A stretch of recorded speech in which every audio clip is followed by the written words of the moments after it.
चांद में भी दाग।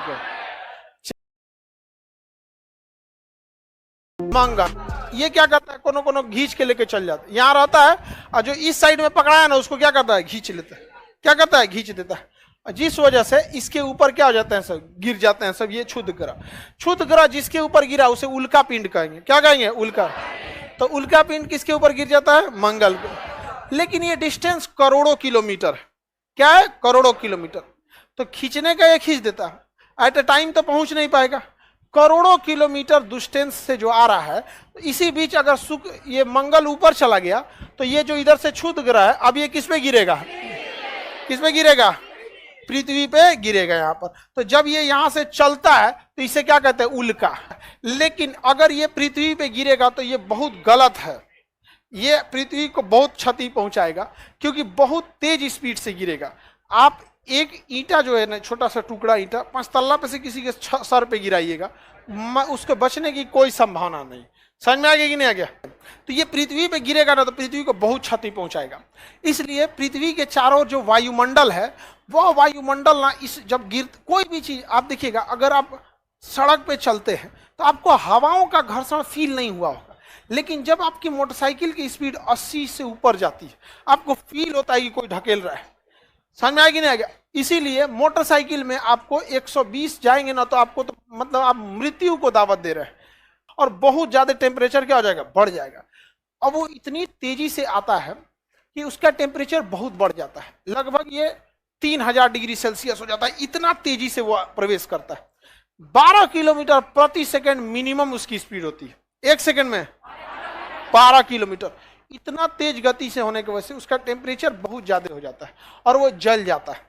तो क्या हो जाता है, जल जाता है, और जल के ऊपर ही खत्म हो जाता है, और उसको जलने में बहुत कम समय लगता है। इतना टेम्परेचर 3000 डिग्री सेल्सियस में कोई चीज फटाक से जल जाएगा।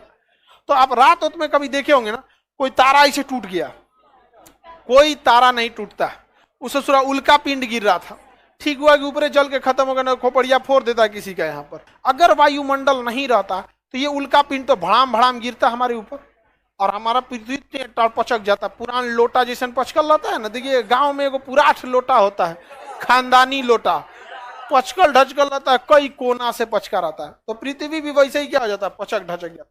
तो ये बचा के रखता है हमारा वायुमंडल। तो पृथ्वी का सुरक्षा कवच वायुमंडल बहुत ज्यादा जरूरी है। कोई भी चीज अगर पृथ्वी पर बाहर से अगर एंट्री करेगी तो टेम्परेचर कितना कर देगा, 3000 डिग्री, तो उसको सहने की क्षमता नहीं होती। कल्पना चावला का यान एंट्री कर रहा था ना, तो जब यहां से गया था तो हल्का सा उसमें एक ना जो बाहर उस टेम्परेचर को सहने के लिए जो कार्बन फाइबर लगाया गया था, हल्का सा क्रैक आ गया था। तो जैसे एंट्री की थी तो टेम्परेचर कितना हो गया, 3000 डिग्री से हर जगह बच गया। जो जहां थोड़ा सा क्रैक था ना वहीं का गल गया, अब वहां का गला धीरे धीरे करके सब क्या हो गया, ब्लास्ट कर गया। तो उल्का पिंड समझ में आ गया कि नहीं। उसी को क्या कहेंगे, टूटता हुआ तारा। कोई भी चीज जो है अगर बहुत बड़ी साइज की है तो कंप्लीट जलने के पहले ही मान के चलिए कोई चीज यहाँ गिर रहा है, बड़ा सा है, तो बाहरी भाग जल्दी जलेगा, जलते जलते अंदर का भाग थोड़ा सा बच जाएगा। अब बहुत स्पीड होने की वजह से उसका 99% हिस्सा जल जाता है, कभी कभी 1-8% टुकड़ा टुकड़ी गिर जाता है। बिहार का सुपौल जिला, वहां एक छोटा छोटा टुकड़ा गिरा था, तो बहुत खुश होकर लोग दिखा रहे थे उल्का पिंड गिरा। वो एकदम टुकड़ा था, समझिए उसका 99% हिस्सा जल चुका था। अगर नहीं जला रहता ना तो पता चलता जिनके घर पे गिरल था ना, अगले दिन उनको जलाने की नौबतें नहीं आती। ज्यूरेसिक काल में डायनासोर बहुत ज्यादा थे, डायनासोर बहुत आकार में बड़े थे। तो बहुत बड़ा आकार का इजिप्टा नामक उल्का पिंड गिरा, भड़ाम से गिरा एकदम। इतना बड़ा उल्का पिंड गिरा कि पूरे पृथ्वी पर भूकंप ला दिया था। तो जिस एरिया में गिरा ना वहां तो धंसा दिया, प्रशांत महासागर बना दिया, एकदम बड़का गढ़ा बना दिया। उस एरिया का सारा डायनासोर मर गया। और दहलने से ना पृथ्वी के अंदर का जो मैग्मा था, तो देखिए ध्यान से, गलती क्या हुआ कि ऐसे पृथ्वी, ये पृथ्वी है, इस साइड से गिरा उल्का पिंड, इतना दूर तो दहला दिया पूरी तरह से। समझ में आ गया कि नहीं। इधर का तो सारा चीज तहस नहस हो गया। और जब इधर से प्रेशर मारा ना तो इस साइड का ज्वालामुखी क्या हो गया, ब्लास्ट कर गया। इस साइड का ज्वालामुखी अब इधर से मारेगा तो इधर है ना ब्लास्ट करेगा, नहीं समझ में आ गया।